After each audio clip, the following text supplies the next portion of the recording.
Welcome to MRL. In this learning session, we'll learn about theoretical probability or classical probability. Now, classical or theoretical probability is not based on repeated experiments. It is based on certain outcomes that are definite to occur. The occurrence of the outcomes are equally likely, that is, each outcome has equal chance to occur.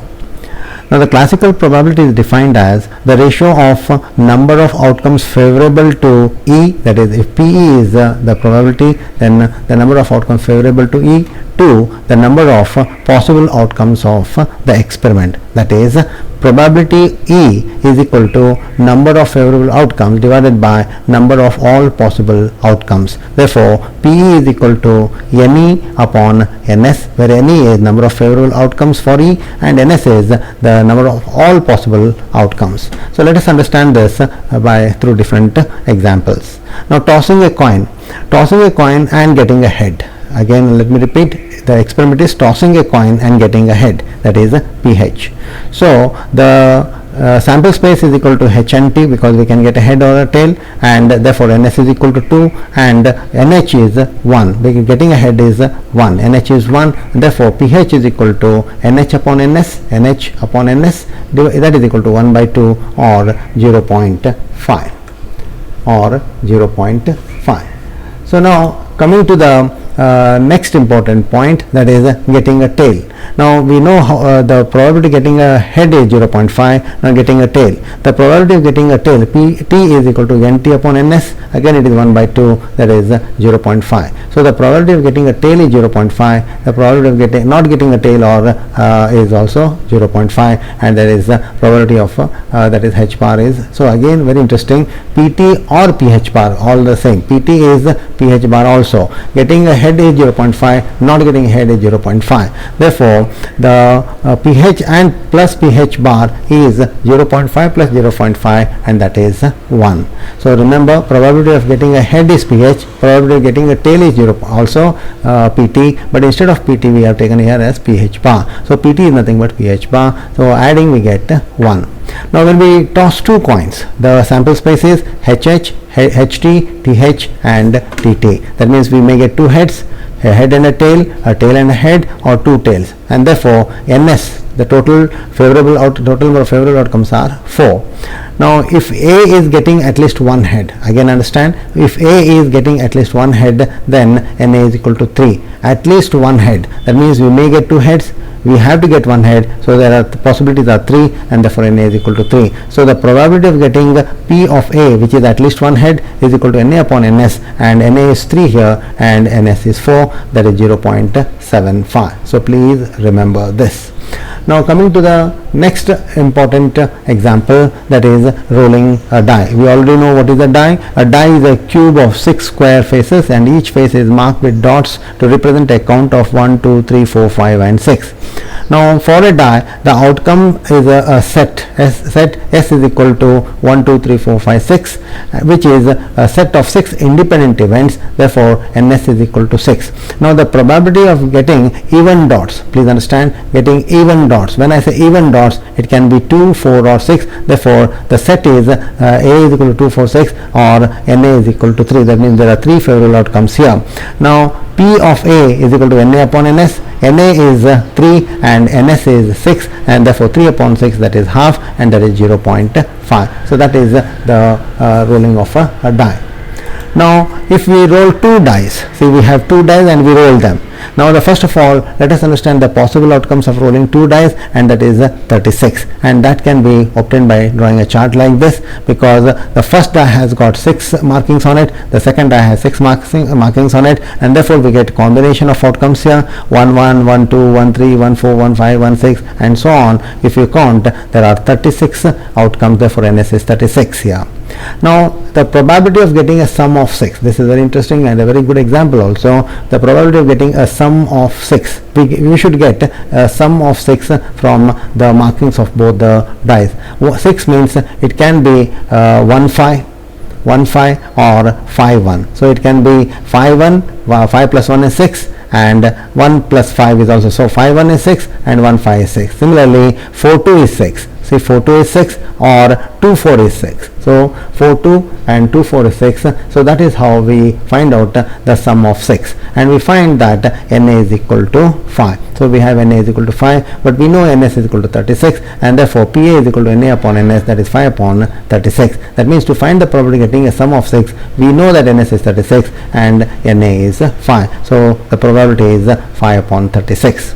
Now the probability getting prime numbers, again very interesting example, getting prime numbers. See, the least prime number is 2, so the possibility of getting the prime numbers is 2 and 2. So there is 2 and 2 here, and we have got 2 and 3, we have got 2 and 5, we have got 3 and 2, we have got 3 and 3, we have got 3 and 5, we have got 5 and 2, and 5 and 3, and 5 and 5. Rest all are not, there are no prime numbers. So therefore these are the prime numbers what we can get from 36 outcomes. So therefore NB is equal to, as we count 1 2 3 4 5 6 7 8 9, so NB is 9, NS is 36. So the probability of getting prime numbers is NB upon NS, and that is 1 upon 4, and that is 0.25. Welcome to MRL. In this learning session we'll learn about a game of chance with a pack of playing cards. Now what is a pack of playing cards and what it consists of? Let us understand that first. A pack of playing cards has 52 cards. It has 4 suits, and each suit is of 13 cards. The 4 suits are heart, diamond, spade and club. That means heart has got 13 cards, a group of 13 cards, diamond has a group of 13 cards, spade has a group of 13 cards, and club also has a group of 13 cards, and each group of 13 cards is called as a suit. So let us understand these 4 suits first. Now the first suit is heart. Now heart means it has got the symbol of heart on the cards. Now the heart cards are 13, the color is red, and the 13 cards are marked as 1 2 3 4 5 6 7 8 9 10 J, Q and King, and 1 is also marked as ace or A. Now 1 2 3 4 up to 10 they are number cards, J, Q, K are face cards. J means jack, Q means queen, K means king. So in all there are 13 cards. In that 1 to 10 are numbered, J, Q, K are the face cards. In all 13 cards are there, and the card number 1 is also an ace card. Now coming to the diamond, that is the second suit, that is the symbol of a rhombus, that is diamond. Again it is red in color, it has got 13 cards. Again the 13 cards are numbered from 1 to 10, and J, Q, King are the face cards, and the card number 1 is also marked as A or ace. In all there are 26 red cards. That means 13 heart cards and 13 diamond cards make it 26 red cards. Now the red kings are 2. There are 2 red kings because one from heart and one from diamond, therefore red kings are 2. There are 2 red queens, again one from heart and one from diamond. There are 2 red jacks, again one from heart and one from diamond, and there are 2 red aces, again one from heart, the other one from diamond. Remember that. So total the red face cards are 2 red kings, queens, 2 red queens, 2 red jacks. So therefore total 2 plus 2, 4 plus 2 are 6 face cards as far as these 2 suits are concerned. Now coming to the next suit, that is suit of spades. Now the spade is the shape of a spade is like a leaf, and the spade cards are again 13. The color is black. The 13 cards are 1 to 10 are the number cards, J, Q, K, that is jack, queen, king are the face cards, and number 1 card is also marked as A, that is ace card, and therefore there are in all 13 cards as far as spade cards are concerned. Now coming to the club card, that is the next suit, that is the 4th suit. Again it has got 13 cards, color is black. The 13 cards are numbered from 1 to 10, that is number cards, J, Q and K are the face cards, and the card number 1 is also marked as A or ace. In all there are 26 black cards, 13 spade cards and 13 club cards together make 26 black cards. Now there are 2 black kings, 2 black queens, 2 black jacks and 2 black aces, and it's very clear. Now the black face cards are total again 6, 2 kings, 2 queens and 2 jacks make it 6 cards. So therefore in a pack of cards there are in all 52 cards. There are 4 cards of each number, that is number 1 card are 4, number 2 card are 4, so each number 3 are 4 cards, number 4 are 4 cards. In all there are 10 into 4, 40 cards here. Now there are 4 aces. Again, as I have told you, number 1 is also marked as ace. There are 4 aces, okay, and there are 4 kings, there are 4 queens, and there are 4 jacks. In all there are 12 face cards. There are face cards. How many? 12 face cards are there in a pack of playing cards. Remember that. Now coming to the next, that is let us understand a few examples based on the pack of playing cards. Now what is the probability of getting a red king? What is the probability of getting a red king? Now we know that the total number of cards ns is equal to 52. Red kings are 2 because it should be a diamond or a heart, so 2 red kings, and therefore the probability of getting a red king is nk upon ns, that is 2 upon 52, that is 1 upon 26.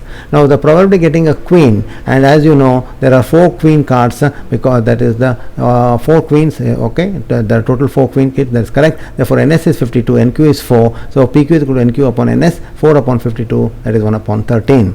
Now probability of getting a red card, as we know there are 26 red cards, therefore ns is 52, nr is 26, pr of that is probability of getting a red card is nr upon ns, 26 upon 52, and that is 0.5. Now what is the probability of getting a face card? We know there are 12 face cards. The total number of cards are 52, ns is 52, nf is 12, that is face cards are 12, and therefore the probability of getting a face card is nf upon ns, that is 12 upon 52, and that is 3 upon 13. So that is how we are the games of that is games of chance in pack of cards. Remember this. So this is how we find the classical probability or the theoretical probability. So remember these examples, learn the basics of both the probabilities, that is classical probability and the experimental probability. So learn them. Remember, we'll be learning much more about probability in your higher classes. Thank you.